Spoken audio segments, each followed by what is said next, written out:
Marko, o vsebini koalicijske pogodbe smo v teh dneh nekaj že poročali, ti si jo zdaj podrobneje pregledal, kaj bi izpostavil? Ja, prvič smo videli v fizični obliki in lahko že povemo, da ima 35 strani, medtem ko je imela kot zanimivost prejšnja pogodba, se pravi odhajajoče vlade, 84 strani.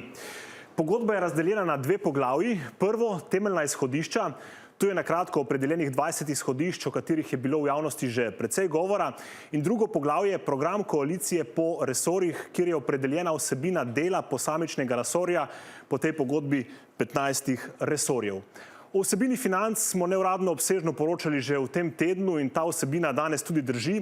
Dodajmo pa še tale sladkorček. Koalicija predvideva zagotovitev brezplačnega paketa bančnih storitev za zaposlene, upokojence in vse, ki prejemajo redne dohodke. Ja, naslednje je na vrsto v koalicijski pogodbi gospodarstvo, ki je po novem združeno z delom. Tu pogodba govori predvsem o debirokratizaciji, izpostavimo eksotično idejo uvedbe posebne vize za digitalne nomade.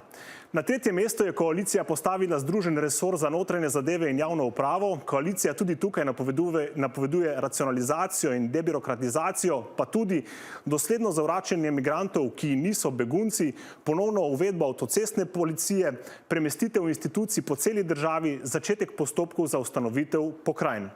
Pod točko 6 je nova koalicija opredelila zdravstvo in med drugim zapisala, da bi čakalne vrste krajšala z aktivacijo vseh razpoložljivih zmogljivosti, ne glede na pravni status pa bi storitev plačal Zavod za zdravstveno zavarovanje.